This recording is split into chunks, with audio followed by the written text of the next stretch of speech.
Okay, welcome back to On the Barricades, your weekly political show delivered to you by Eastern European leftists. I am Boyan Stanislavski, I'm the host of the show, and we're continuing our discussion with Byrne, a long-standing socialist activist and the historian of the Europeans left. Pat, we're talking about the Summit for Democracy, and we just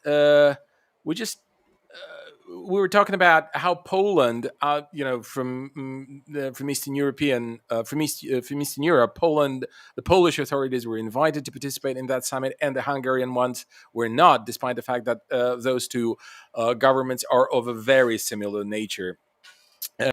And Perhaps we could go over now which countries were invited and which were not invited. By the way, I think it actually caused a bit of a backlash, I would even say, because reading reading the international media, the media of repute, so to say, uh, you can see that even on those platforms there were voices that were kind of skeptical, and for example, in the Middle East, only Israel and Iraq received invitations, to the summit Sure. for democracy. And then there's Perhaps I can say, yeah, yeah, perhaps I can say something about that actually. yeah. Please About go ahead. Yeah, yeah. So if you can show this graphic, yeah. you can see here exactly the countries in blue are the ones that actually got an invite to this summit.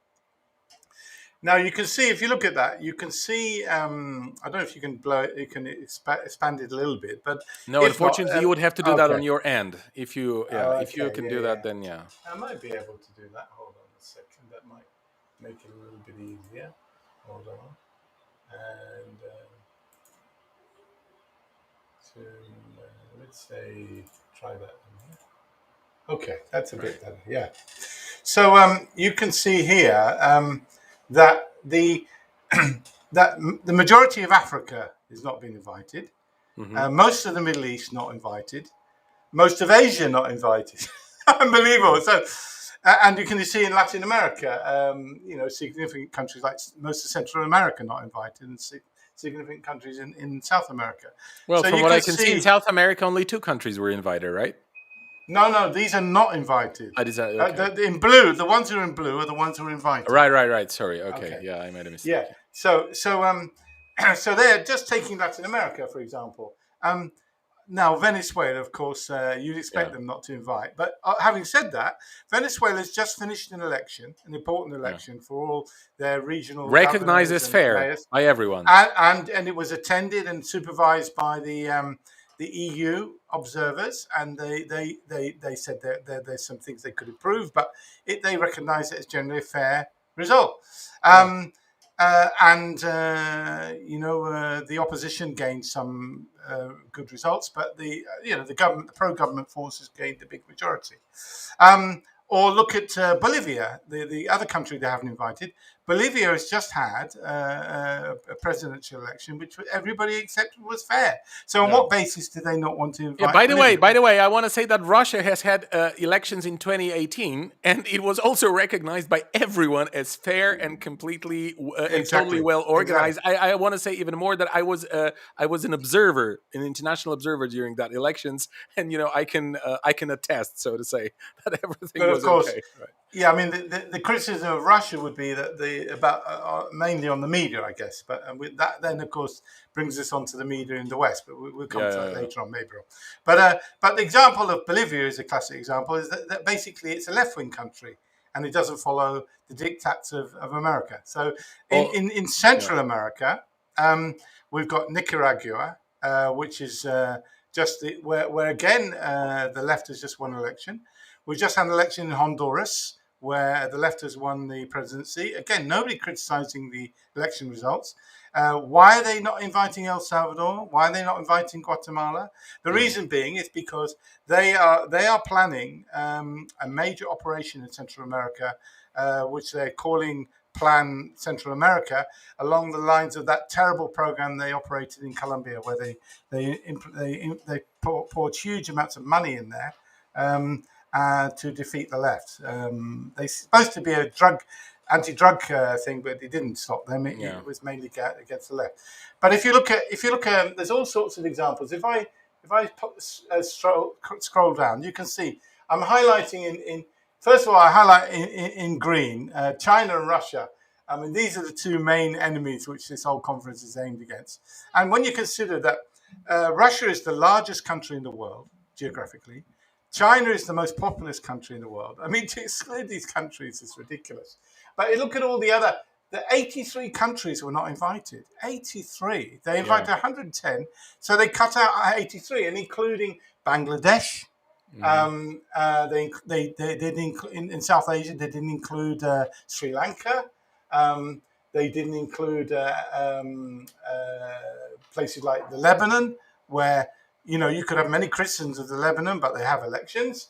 They didn't include Turkey, and yeah, I mean, my home is in Turkey, so I know a lot about Turkey, and one can make great criticism of them, but you can't say they're not democratic in any sense. I mean, you could criticize some aspects of democracy, like, for example, the fact that the government controls a lot of media and so on, but still have serious elections. And the latest opinion polls show that the opposition are likely to win if there's another election. So, I mean, this is just ridiculous. They've excluded Uganda, which just had recent elections, which nobody really complained about. They had elections in Zimbabwe, again, which most people didn't complain about. So it's bizarre, some of the countries they've excluded here. But more importantly, what they're doing is they're basically they're declaring all these countries as ripe for regime change because they're not democratic. So according to the Americans, their government should be changed. And not only that, more dangerous than this is what the Americans are doing. They never did this in the first Cold War. Is they're splitting the world right down the middle into us and them, and by doing so, is they're dramatically undermining the United Nations. Now, what most people don't realize is that the West no longer cares about the United Nations. Especially America, but the same with a lot of the European countries. I want to say that I think it also there's an element of the joint statement by the Russian and Chinese ambassadors. I think it points out. I mean, one of the elements that it points out is exactly this, because they criticize this notion of rules-based order, which makes no sense. I mean, what rules? Who makes the rules? Where are they written? And who? So that's it's not the United Nations. Exactly, and that's what they say. There is only one rules-based order, international order, which is the international order under the auspices of the United Nations, and then there's the international law.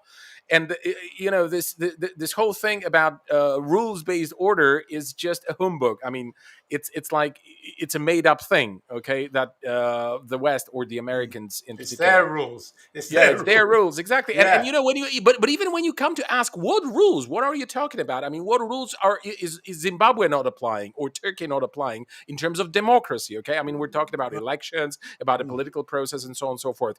Because of course, I mean, you can have all kinds of criticism against Turkey, against China, against Russia, against the United States, whatever country you come up with, you can have all kinds of criticism. But in terms of the political process and the kind of democratic procedures, okay, I mean, they're there in most countries at least. So when it comes to the essence of it, it really feels like it's about it's about control, obviously. And you said that in the previous segment that, for example, the Polish government cannot be controlled or can be controlled by America or not so much by the European Union. That's why the European Union doesn't like the Polish government and is trying to undermine it.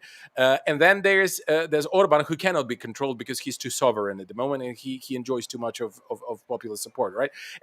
But that's one thing. And the second thing is the question of the ideological question, which I indicated in the previous segment, in my opinion, gets increasingly important. That they really feel like they will now project. I mean, the Americans, that it will project the kind of the most recent version of the Democratic Party's appeal. They're gonna sort of enforce it on everyone. Everybody's gonna be woke. Everybody's gonna be like woke in this political ideological terms. Everybody's gonna be somehow liberal. Everybody's gonna is gonna be kind of modern and totally westernized.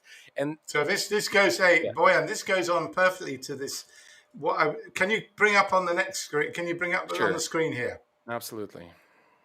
Now you'll see why they don't want to talk about UN rules.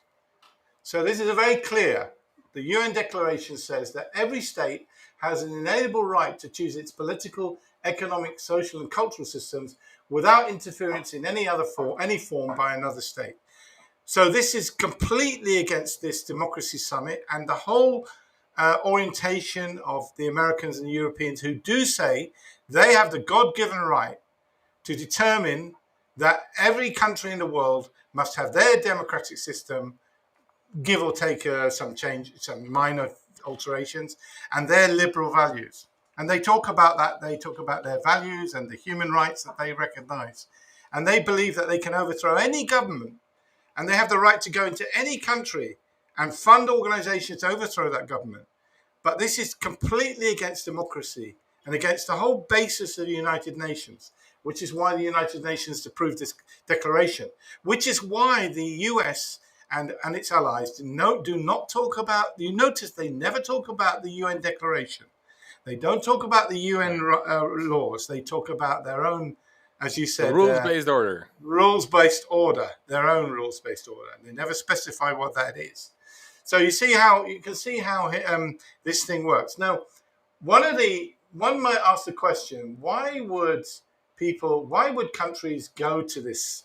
Why would countries attend this summit? Yeah. Obviously we know that the usual suspects that I mentioned before will go, but why would countries that they've invited go? Now, the reason is because they are in a desperate state. And at the last G7 summit that was held in England, you might recall back in the summer, Hmm.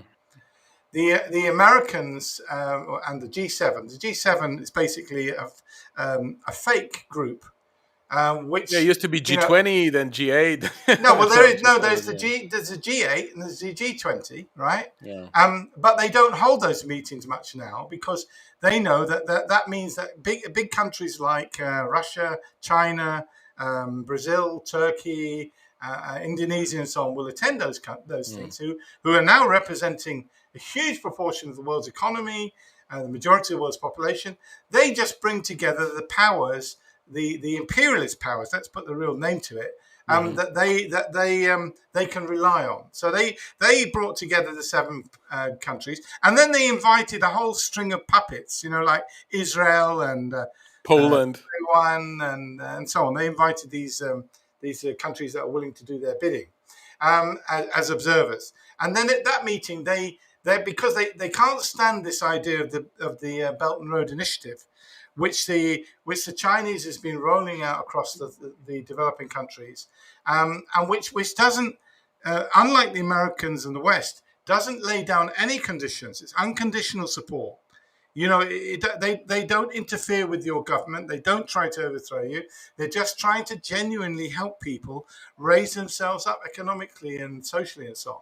Now, because of the success of this Belt and Road Initiative, which is now being signed up to by about 140 countries, they've decided they want to produce a rival. And so they call it the Build Back a Better World. It's a bit of a mouthful, but anyway, Mm. and they're talking about $42 trillion. That's a lot of money. But we know this is a farce, that this is going to all be high priced loans, Mm. if it is made available. They often have these summits where they promise all this money and they don't deliver it.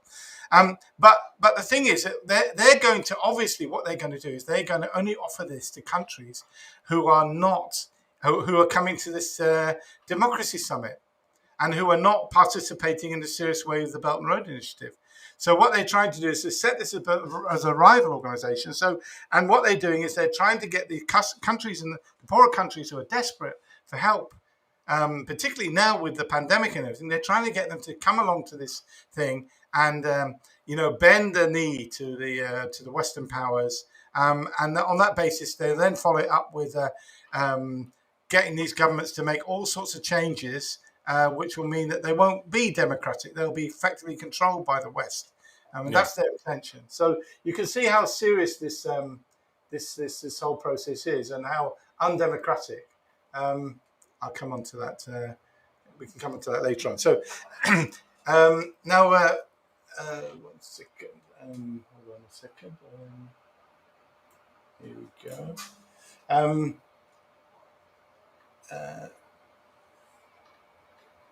Now, one of the questions that I think people will want to ask, and if you can go back to, if you can come back to us, yeah, if you can come back to us, Right. yeah, yeah, okay. One of the questions I think that naturally people will ask is that we're making all these criticisms of democracy, Mm-hmm. you know, um, and, and I would say that the Americans are taking a big risk with this initiative. And I suspect that they will come to regret it in the long run, because what they're doing is they're putting democracy into the spotlight. And they've been using this term democracy, democracy, democracy, but without really defining it in detail. And then people will start to say, well, we've got democracy supposedly, and it's not delivering for us. I mean, for example, they criticize the Chinese for not having the same democratic system as the West. But ironically, in one of the essences of democracy, the famous definition by Abraham Lincoln was democracy is ruled by, with, and for the people. Well, if you take the question of for the people, the Chinese are certainly delivering for their people. So on the main, and in many ways, that has got to be the main judgment of a government is, does it deliver for its population? Does it raise its people's living standards and improves their health and transportation, education, and all the other things that make life easier? And you've got to say that China's done the best job in the whole human history. And yet, what's happening in the West? They've got this so-called democracy, but they're not delivering for the people. I mean, if you ask the average person, do they think the government really rules for them? They won't. The vast majority will say no. How do I know that? Because when they've done opinion polls, not long in recently, they find that the number of people who are happy about the direction their country's taking is so low. I mean, it's something like 24% in America. It's 18% in France. It's similar type figures in all these. I mean, what kind of In democracy Eastern can Europe, it it's even less than be? Yeah, that. Yeah. I mean, what kind of democracy can it be if the people are so discontented with their governments and so discontented with the way their lives are going?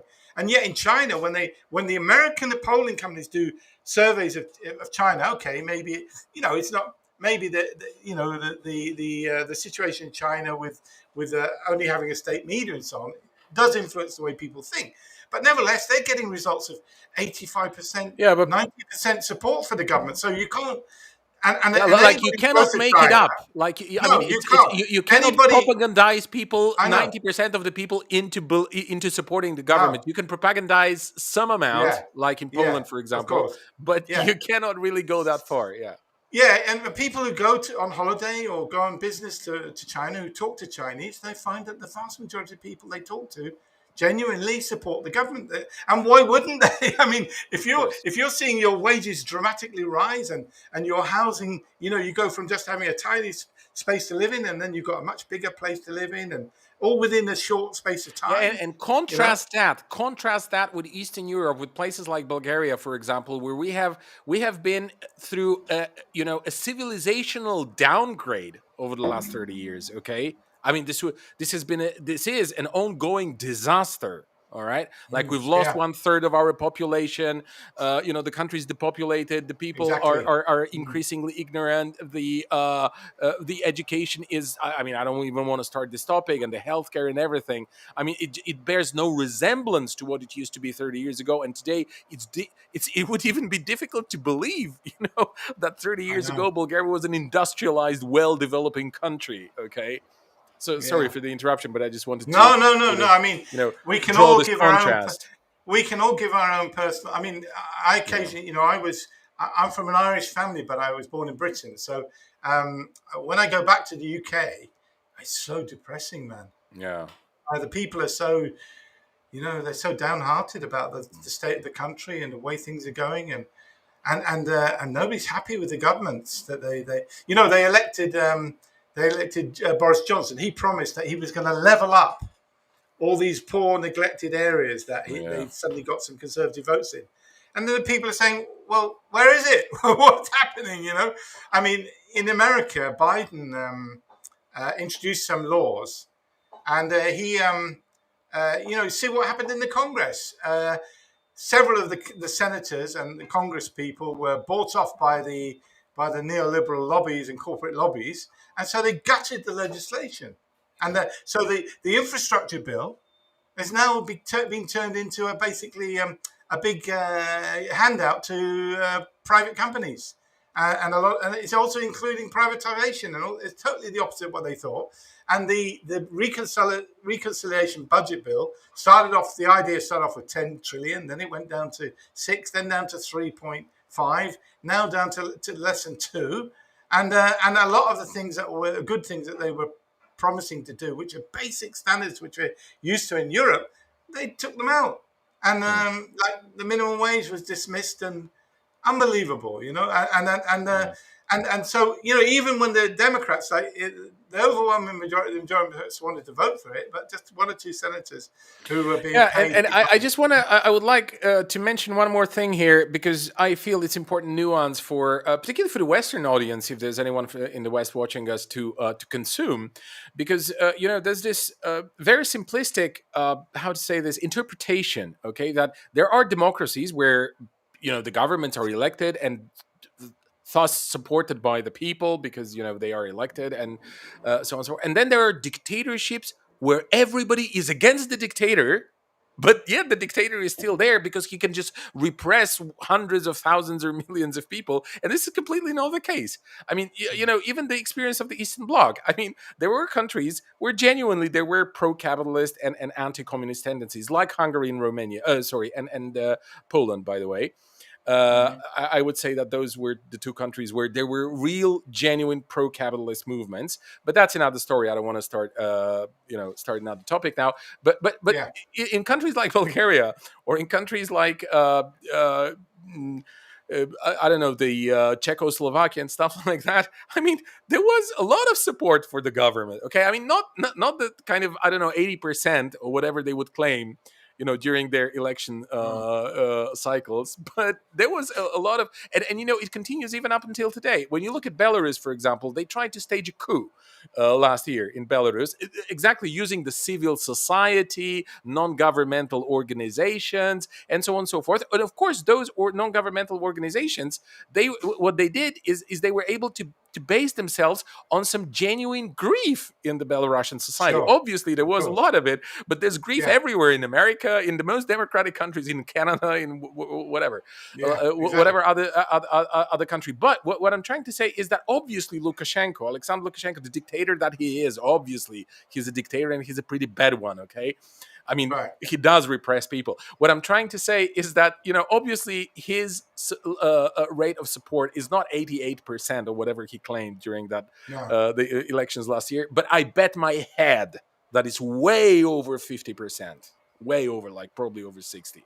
So, and that's why he was not able to be removed from power, because they were not able to mobilize the society. And in particular, they were not able to mobilize the working class against Lukashenko. And there were those famous moments when they tried to organize strikes against him, but then he would go to those factories and huge workplaces where he would discuss with those workers, and they would decide not to go on strike. So what I'm trying to say here is that there are certain forms of government which definitely are not the same democratic regimes that the West has invented, some time ago, on the basis of its own history, on the basis of its own development, on the basis of its own experience, and so on and so forth. We have not had that experience in many areas in the world, and Western Europe is exceptional in many ways in terms of history. Mm. And or like take Russia, okay? I mean, I will agree definitely that there are certain authoritarian measures that have been that were taken and have been taken, over the last 20 years during the reign of Putin, and so on and so forth. And we can discuss whether they were rational or not rational, and so on and so forth. And we can have a debate until the cows come home. But what I'm trying to say is that people support this. I mean, they support this form of government, and I would say that Russia is an authoritarian a government, but with a huge support from the side of the population. And but Well, by that, I'm not trying to say yeah, that it makes of no sense course. for it to be democratized. But But what I'm trying to say why? is, If yeah, we ask the question, why the Russians are supporting a more authoritarian form of government, well, is because they that provide for the people, because they no, reassert their, but I mean, but they had the experience yeah. of what this fake form of democracy is like in the 90s, and they suffered hell for that. They saw what privatization and the oligarchs taking over the economy, taking over the media, taking over politics. They saw what it meant for them. It was total disaster for for their lifestyles and everything else. And so, of course, naturally, they reacted against it and said, "Bugger this."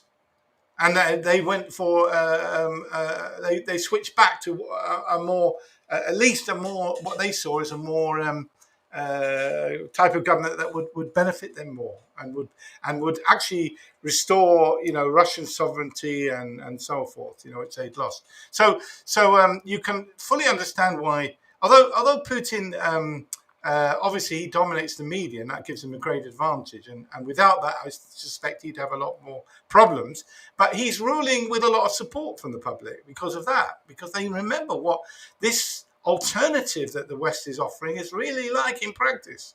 And neoliberalism, sometimes it delivers a short-term burst of growth, but not for long. And then Mm. people see the massive corruption that erupts from it. So, for example, take if we're talking about democracy, this Western democracy. Um, Before you decide on who to vote for, um, quite important is the information you get on those candidates, their programs, and who they are, and so on, Mhm. which you're going to get from the media. Now, how is it possible to have a democratic country where the media is owned by a few rich individuals or controlled by government? Yeah, It or like six can't be. corporations, like it is in America, I think. Yeah, it It's is. six Yeah, corporations, and exactly. on top of that, I want to say that there's this famous quote from Noam Chomsky, who said once that any dictator would be thrilled with the obedience that the American media are demonstrating to the establishment in the U.S. Exactly. Yeah. I mean, if you control the media, I mean, I always remember and I give this example sometimes of what happened when Mubarak, the Egyptian dictator, was overthrown. And in the run up to his overthrow, his last order that he issued was that his presidential guard, it was a 25,000 strong elite part of the army that was specially paid and had all these privileges and so on that he could rely on. And he asked them to defend two buildings in the country. One was the presidential palace where he was, obviously, and the other one was the TV and radio station. Mm. And what that tells you is that the power of the media in any society is absolutely key. I always remember when the Portuguese Revolution broke out in 1974. The reason it broke out was because the left somehow managed to get control of the main radio station, because they didn't have an advanced TV system in Portugal at that time. And they got control of the radio station and started broadcasting, calling for people to come on the street and overthrow the government. And within one day, within 24 hours, they had overthrown the government. And that just shows you the power of the media. I mean, I've seen examples where what are normally right-wing newspapers have, for some strange reason, decided to mobilize behind some issue and call for people to come out and demonstrate on it. And you should see the response. It's incredible. So it just shows you that the media is absolutely crucial to any Yeah. democracy. By the way, Unless I you have want a to ask you. democratic media, you're But I not going want to to have a ask you. I democracy. want to ask you because I think it's a great segue to this question of to this nuance, so to say, of what is actually endangering, threatening democracy today, in whatever form, like however we want to perceive it. Because Sure. I would say that well, while we can argue that this government or that government endangers democracy here or there, if we're talking about governments like that, then we're talking about powerful governments, like for example the American one or certain Western European ones. But then there's the question of the media, and I think you laid it out pretty clearly, like how media can be a weapon that manipulates, the public opinion, that sows discord, nonsensical discord in society. Like, for example, in Poland, now we're fighting over LGBT and abortions and stuff like that, whereas the country is literally falling apart in terms of its legal system and even political system, if you like. I definitely think it's crucial. And from that point of view, I would say that the corporate media, they are a huge enemy of democracy, because it's like, the amounts of things that the mainstream corporate media prevent prevent from happening, or provoke happening. This is something, rather incredible, and I would say that Mm. it is something to be considered uh, as hostile to democracy. What do you think? Definitely, yeah. I mean, take for example what they're doing in Europe. Hmm. Um, the mass media, and they're very clever, the techniques they use, because they're doing it on a daily basis. They become very professional at it, and they're able to manipulate and channel the anger and discontent of the public in very effective ways. So, for example, one of the tactics they use is that they talk up the threat of the right. And so for example, I'm talking here, for example, of the BBC Hmm. in Britain, and they constantly report when they're reporting election results from Europe. They'll constantly talk up the threat by far right parties or right wing parties like Le Pen in France, or the Swedish Democrats, or AfD in Germany, Vox in Spain, etc., etc. And they never talk about the left and the left wing challenge in those countries. So for example, the last presidential election with Macron, we never heard anything about Mélenchon and the left, even though actually, if they had handled things better, they should have won that election, and they could have done, because the left socialists and the kind of semi-communists, if they had united together, they would have had a majority and they would have won that election.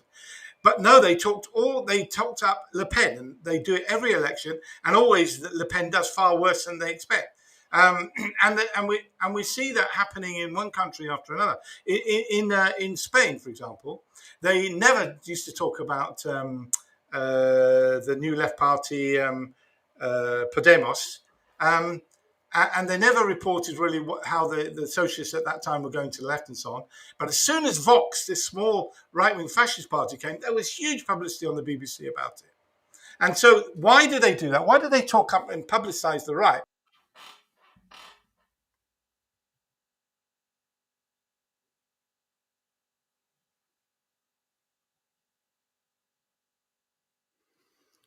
Okay, so I think we've lost Pat for a while. Let's see if we can restore the connection.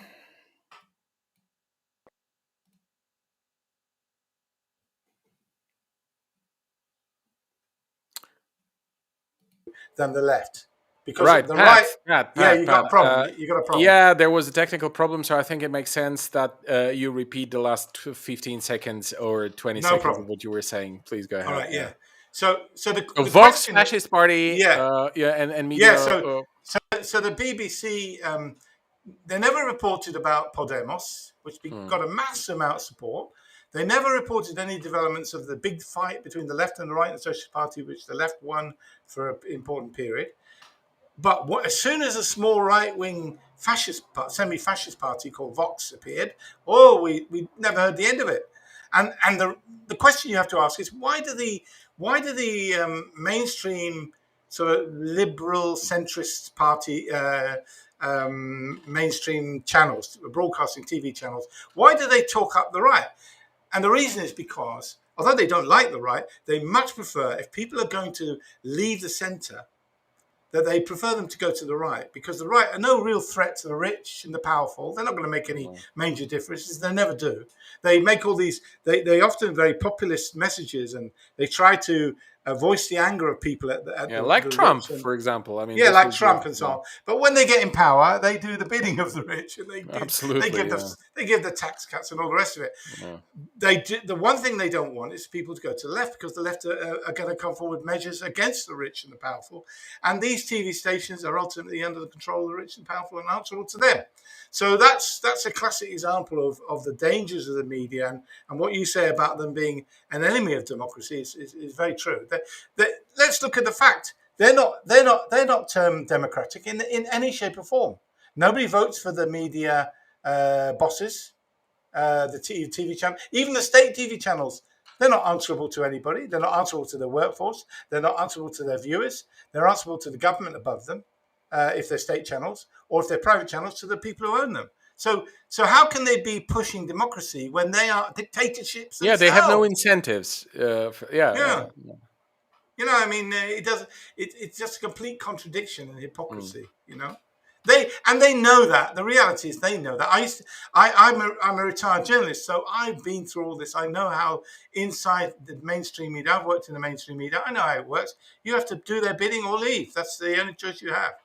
You've Right, got right, no Pat. say Because whatsoever. I Yeah, totally agree with you, and I suppose that the majority of our viewers, they kind of realize that as well, that those are not democratic organizations, and they have no incentives to spread democracy or to assist democracy in whatever right. developing or progressing. But we've got like about less than 10 minutes, so I want Sure. to ask. I'd like you to elaborate on alternatives to Western democracy, because I think this Okay. is something something to finish this conversation, a note to finish the conversation on, because I want to give people, the Sure. hope, and I want to give them a perspective, a vision of where we could go instead of this summit for democracy or whatever it's going to be called in the Sure. future. Well, I would start before going to that. I would start with one thing that I think that the left and the progressive movement internationally has to get wise to what the Americans and the European Union leadership are up to with their non-governmental organisations, and sadly, also they've taken over all these things like Human Rights Watch, Reporters Without Borders, Amnesty International, which used to be a fine organization. They've taken it over, and they mobilize these things against any regime that the Americans want to overthrow. And and what we on the left have to do is we have to start to expose all these organizations and call for them to be shut down. Because you cannot be in a country campaigning for democracy or human rights and accepting money from foreign sources like the National Endowment for Democracy, which is basically a front for the CIA, or USAID, which is another front for them, or the George Soros Open Society movement, etc. These organizations are they're interfering with these countries. They're interfering with their politics. They're trying to undermine their sovereignty to get those countries to do the bidding of the West and the interests of the West. And that is totally the opposite of democracy. So we need to run a big campaign against the legitimacy of these organizations and the big funding they're getting every year. I don't know if any of you have had the chance to look at the NED lists in every country. There are plethora of these organizations getting large amounts of money every year with large staffing. And we have to fight back against that. And actually, I think that And most if of we those do so, organizations, by the way, have no root in the societies yeah, where they exactly, operate they in. don't have So any real it's roots. not They're going to be so. artificial. Yeah, it's not They're going to be so difficult artificial. to really. Yeah. No, I think once you expose them, they lose their legitimacy, and they'll collapse like a pack of cards. A lot of them, because especially when you bring in laws that no, you should have a law. The Americans have this law. The Americans have a law that you're not allowed to. No foreign government or entity is allowed to Yeah. finance a political party in America or give money on those things. And we should have the same kind of laws that no money Yeah, should be by the way, allowed when to they be. wanted to introduce something, they did introduce something like that, although not even remotely as radical as it is in America. In Russia, there was a huge scandal all over the world, Yeah, I hue and saw that. cry, Yeah, that's democracy right. Yeah, dying, and yeah, so on and because so forth. they're desperate to keep these NGOs Yeah. going. Otherwise, they haven't got a way to intervene in the politics of that Yeah, who's country. going to sponsor Now, Navalny and stuff? Yeah. now, of course, if it's an NGO, if it's an NGO that is genuinely working for blind people or whatever, and it's got international links, it's getting donations from abroad, fine. But if it's Yeah. about politics, human rights, and all that rubbish that they talk, they're not interested in the human rights of people. You know, the Yeah, results exactly. of If you're interested in when they human rights, overthrow, yeah, yeah, but when if they you're interested overthrow in the those human rights, governments. if people you help them, I don't know, get shelter, get food, get whatever I like know. this, yeah. No, but I mean, they when they overthrow these governments, the results are disastrous. Do you think the human rights organizations in Syria or in Libya, or do you think? I mean, the Yeah, or results of these think things. think even about Belarus. I mean, can you even imagine what would have happened if those Oh, vanguards of human rights would have taken over that country? I mean, this would have been a disaster for those people I over know. there. We Okay, like these regime change operations, they lead to nothing yeah, and I can also speak from bitter experience. disaster I for mean, people. Bulgaria went through a regime change operation in 1996, 1997. Okay, and this is an ongoing wave of destitution. That's what it is. Like Exactly, yeah, and they don't care. It's all. I mean, look at the look at Amnesty International. The leader of Amnesty International just came over from was the second in charge of the American State Department. I mean, yeah. it's just a Yeah. farce, I mean, it's you so know. obvious. I mean, they do it in an overt So manner that now. so that so that's the first thing. That's the first Yeah. practical proposal I would make, is that I think we have to. Secondly, I think we have to run a big campaign on the question of democracy and against what they're trying to do with this democracy summit, Mhm. and that raises the question then: if we're against the Western form of fake democracy, what would be a genuine democracy? Well, in my books, I did raise the question. First of all, you can't have a democracy unless you've got a really truly democratic media. So, for example, in Venezuela now, because they've effectively done away with the power, the control that they had over the media, and that the right wing billionaires had over the media in Venezuela. Now, in the latest elections, the Chavista movement had a massive victory, because they're not getting all the lies that they were getting Yeah. before and all the Yeah. distortions. So I think that that is absolutely crucial and central, and the left doesn't talk about that enough, and it needs to do far more.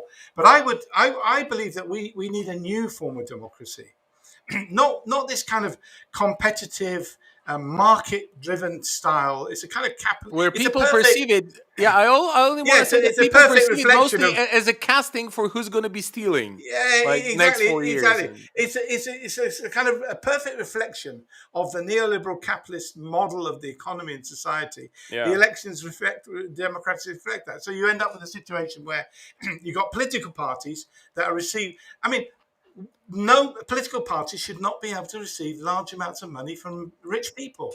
hmm How is that democratic when the small number of people can pay for all kinds of things in society, and manipulate the politics and the parliament and the media and so on? That's not democracy. The whole idea of democracy is one person, one vote. And in terms of the media, it should be one person, one voice.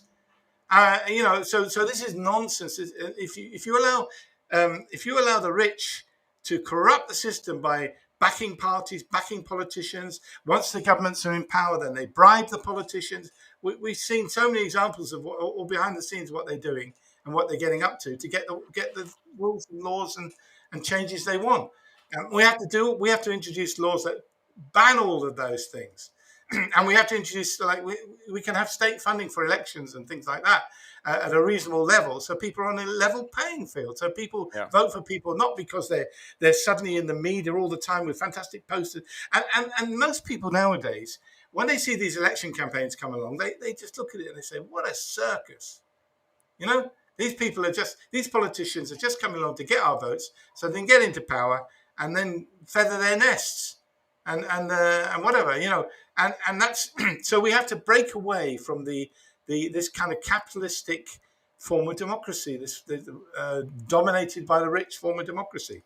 And what I would argue is that people, a lot of the time they're being asked to vote on things that they don't really follow. I mean, people are expected to vote on things like, the whole macroeconomics situation, and should they support Keynesian policies or neoliberal policies? And the economists, you get two economists together, and you get two different points of view, even among the capitalist economists. Never mind yeah. anybody else.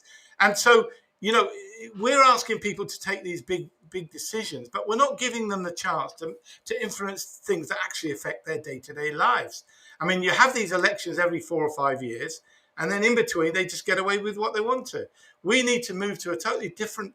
And the great thing is now that we have technology where online interactive technology where we can take the best of representative democracy and integrate it with the best of this new online democracy so that people can be informed properly about what's happening and the choice to be made, and then take decisions on them, not on every little thing, but on the big things that affect them. Or at least on those things that they're interested in. Okay, I mean, Yeah, people that the are things that interested in they, whatever in the railway, yeah, they can or transportation, they yeah, can vote for exactly. whatever is being proposed for Yeah, I voting mean, in this you're gonna sector, you're right? gonna have you're gonna have some issues which everybody's interested in, their wages Yeah, and of course, everything. obviously. I mean, there are going to be But issues you're that. right. Yeah, There's gonna be something. So, for example, I when you look at the way companies work, or the way that the companies work, they don't consult. They don't really care about their customers. They don't care about their workforce. They don't listen to them.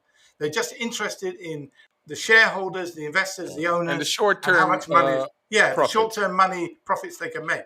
Now, the problem we had was that our alternative to this were publicly owned companies, public services, and so on. And we had this model, a top-down model that had developed, which was very bureaucratic, and Yeah, and sometimes, also crony sometimes. well, you're going to Yeah, get, if you get a top-down system, you then get the possibility of bribery, isn't it? Very easy to yeah. bribe people. If there's a key manager making a decision, then somebody who's going to get some benefit from it can bung them a few dollars or whatever the currency might be. Now the thing is that we need to empower all the people who are affected by decisions, and give them a driving seat in making those decisions, and build up grassroots organizations so they can have representatives there in a transparent way so decisions are not taken behind closed doors. I always remember, do you remember the Gdansk shipyard strike in 1980 of Yeah. the Well, I don't solidarity remember it movement? in a sense that I wasn't Okay. born yet, but yeah, Okay, all right, but you probably read about it. yeah, yeah, One of sure. the great things about that strike was that they demanded that they brought radio mics into the negotiations between the representatives of the workers and the management, and that all the workers were gathered outside listening to every twist and turn of the discussions, and that was a tremendous step forward. And there's no reason why we can't do that. We can set up for each sector. We can set up TV channels now on the internet, and we can Sure. broadcast board meetings for those who are not everybody's interested in it, but a significant number of people have got the time and interest to follow these things. Yeah, and it And so doesn't once cost you much. I no, mean, it's and not what like I we have to know, invest a lot of and money, once right? you've got that, once you've got the spotlight on people, it's much more difficult to do all those behind the scenes deals. Right. Okay. On Yeah, that note, we're going to end the program because we went over time. Thank you very much, Pat, no for problem. all the Okay, insights you provided on this program, on this segment, on the previous segment. Thanks a lot to our viewers. And for the end, I just want to ask all of you to go to our Patreon page, patreon.com/the barricade. And to the extent that you feel you can afford, please make a monthly subscription. Thank you very much. Stay healthy, keep fighting, and we'll see each other in 1 week. cheers, Boyan.